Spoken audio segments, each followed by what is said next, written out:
So I want to show you guys this clip. Joe Biden went on television and he said all this wonderful stuff about Putin. Here it is. You know Vladimir Putin. You think he's a killer? Mm-hmm. I do. So what price must he pay? The price he's going to pay, well, you'll see shortly. He will pay a price. We had a long talk, he and I. I know him relatively well. And the conversation started off, I said, I know you and you know me. If I establish this occurred, then be prepared. You said you know he doesn't have a soul. I did say that to him, yes. And his response was, we understand one another. And his response was, we understand one another. Yeah, I'm sure. He says to Putin, you don't have a soul. And Putin's like, back at ya. We understand each other, right? Because neither of us have a soul. Is that what he meant when he said that? We understand each other. Yeah, he knows I don't have a soul either. So here's this article from BBC. What is Russia's take on this now that Joe Biden has come out saying that Vladimir Putin doesn't have a soul, that he's a killer, that he's going to pay for what he's done? Here's an article from BBC. It says Russia recalls envoy after Biden remarks about Putin. Says Russia has recalled its Washington ambassador for talks to prevent the irreversible deterioration of relations with the U.S. Says the Russian government said that, oh, here's the guy, the image just popped up. There's the dude. Says that guy is apparently Anatoly Antonov. He'd been called back to Moscow because things have just gotten too cold between the United States and Russia. So they're starting to cut ties with us. They're saying, all right, you know what? We're fed up with you people. If you're going to continue this sort of rhetoric and blaming us for everything, then we're going to start pulling. And apparently we're just not going to be friends. So that is what what did the Russian Foreign Ministry say? It says Russian ambassador to the United States, Anatoly Antonov, has been summoned to Moscow for consultations in order to analyze what needs to be done in the context of relations with the United States, it said in a statement. Russia, it added, was interested in preventing an irreversible deterioration in relations. Says the most important thing for us is to identify ways to rectify U.S.-Russia relations, which have been going through hard times, as Washington has, as a matter of fact, brought them to a blind alley, it said. Yeah. And you know why? It's obvious. Politics. It's because of U.S. internal politics that we have decided to throw Russia in the mix as like the ping pong that has to go bouncing around back and forth between Democrats and Republicans, and Democrats using them as this ping pong ball and saying, okay, well, Russia's the problem. It's all Russia. They don't want to have internal discussions about them as a political party. They don't want to talk about the fact that they're not representing the people anymore. You know, they don't want to actually assess the real problem. So instead, they blame everything on Russia. And it started with Hillary Clinton losing the election in 2016. She needed a boogeyman. She turned Vladimir Putin into that boogeyman. And so we've seen a deteriorating relationship with Russia. For really no good reason. Russia is not a threat to the United States. Really, I think all of us can agree. Russia is not a threat to this country. Russia is not the big, strong nation that we as a country have to keep an eye on. That would be China. That is not Russia. So, but keeping the focus on Russia, just the only reason the focus is on them, and I think they know, is just because of deteriorating American politics, domestic American politics, and the need for America to find somebody to demonize, to put all of our problems, our domestic problems on. And that has been the whipping boy of Russia at this point. Now, Vladimir Putin and Russia, the only thing they've been wanting to do, which I think is somewhat threatening to the United States, is the United States has been the strong ally of Europe for the longest time, right? So we have been obviously very close ties to Britain. We have very close ties to France, to Italy, to Germany, to the entire European Union. The United States is very close to Europe. We obviously occupy quite a bit of Germany. We have very strong relations with all of the nations in Europe, right? Well, Moscow is a European city, but they've never really been considered European. as much as the people now especially want to be considered European. They want to join Europe. They want to be viewed as European. They want to be a European city that people that they travel to, where there's tourism. They have a lot in common with Europe. They're a Christian nation. You can't really tell Russians and Germans apart a lot of times. So there's a lot of shared culture, shared history, similarities in language, all of that. And so Russia has been ever since really the fall of the USSR, and when they really started to implement some different economic types of different economic tools into their nation in order to bring it out of poverty, in order to bring people up to speed, which they have done really, really well. One of my best friends lives in Moscow. She is Russian, and she's actually coming to visit me here in a couple of weeks. She's going to be here for about 10 days. But when I met her, she was living here in Los Angeles, and she was like, oh, I'm never going back. I love it here. I love the United States. I don't want to go back to Russia. And now she ended up needing to go back, she's an American citizen, but she needed to go back to Russia, family things and whatnot. So she had to go. But since living back in Moscow, and she'd been in the United States for like 10, 15 years, when she went back to Moscow, she says, well, this is a different world than what I remembered, really. Living there to her is like Europe.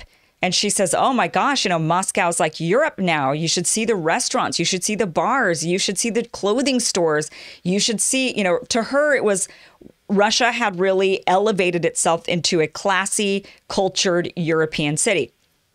Now, obviously, they're still very religious. So they're a little bit, but the Germans, by the way, are very religious as well. I believe in Germany, even to this day, you actually have to, the church takes money out of your paycheck, like a tithe, unless you denounce, like you have to denounce the church and somehow, or not denounce it, but you have to say, I don't want to be taxed by the church. I mean, they're so integrated in that their government will actually take money out of your paycheck for the church. So, Russians, they're still pretty religious, and being that they are more religious, they are more conservative in their values. They're still a bit behind the United States when it comes to that sort of thing. They are definitely more traditionally conservative, and I'd say they're still pretty homophobic and other things and whatnot. So, but that is not something that we should say, okay, that's not a reason for you to join the rest of Europe. Plenty of people are like that. Italy, a lot of Italians are like that. A lot of people in Germany are like that. So it's, that's not a disqualifier. So Russia has been trying to build ties with the European countries. Russia has been attempting to really mend those relationships and also to do a lot more economic deals with Europe to provide them with a lot of their gas and really kind of create more of those bonds, bringing them in.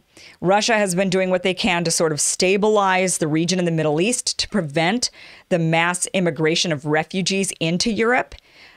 So Russia's been building what they've been attempting is building a more, what has been for so long, especially since the wars between the Germans and the Russians. They have a long history of hatred with one another, long history of wars with one another. And so they're trying to repair that and say, we are now in the modern world. We have no desire for war with you. We want a strong Russia. We definitely don't want NATO at our borders because that's a threat. You guys are it's a direct threat. You're doing it on purpose. Knock it off.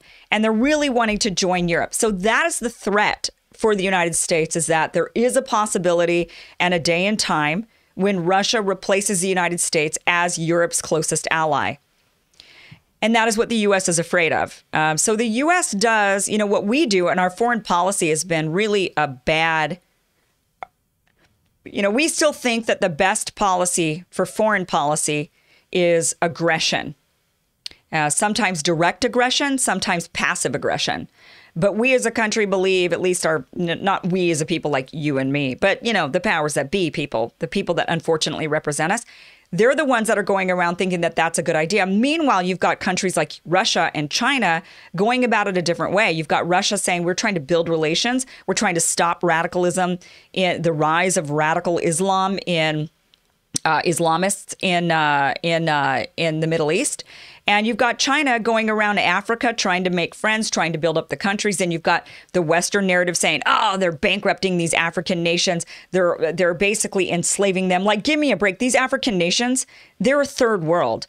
So you know what? Anything that's going to help them accelerate into the first world, I mean, to me, it's just such a backward. It's like saying to a homeless person, oh, you know what that rich person wants? Yeah, they're going to put you in a house. Like, you're in a tent. You're living in a tent in squalor. And now somebody's come along and they're giving you an apartment, but you're going to owe them for the rest of your life. And the person that's sitting in the tent is like, okay, but at least I'm going to get a job. I'm going to have a house. So I might have to pay back this person. I might, sort of similar to joining the military. If you join the military as a military doctor and they educate you, you have to serve the military for a few years. Okay, that's kind of even American at its core as far as how that sort of deal goes.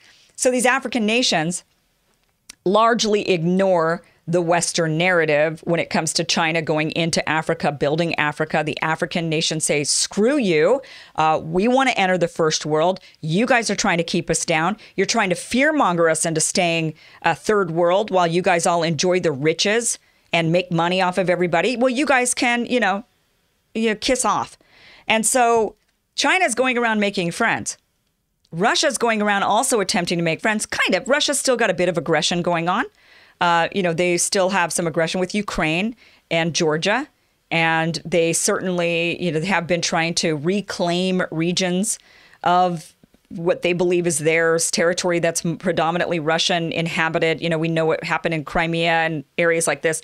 The Russian narrative on that, the Russian perspective is that these areas are run predominantly, or they're inhabited predominantly by Russians who want to be with Russia, or Russian speaking people, Russian identifying people, and they want to be with Russia. And they were just going back in and taking regions over to bring those people back into the Russian fold. That's their idea on it. You can agree to disagree on that, or you can agree to agree on that. I don't want to get into that particularly in this video right now, because that's a long segment that we can go over another time.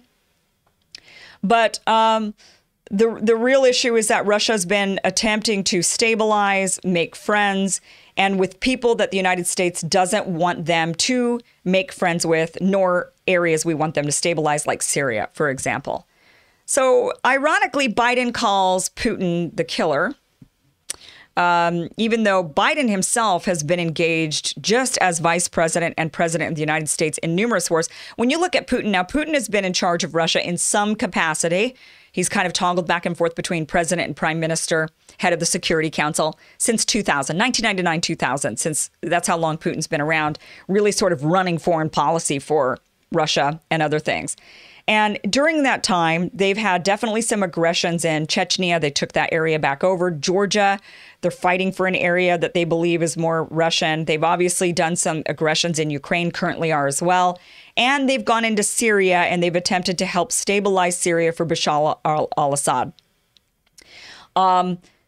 Those are the engagements, foreign policy-wise, that Putin has engaged in. Compare that to Biden. Just in the years Biden has been in office, either as vice president or as president now, Iraq, Afghanistan, we had drone strikes in Pakistan, Somalia, Libya, Sudan, and in Syria.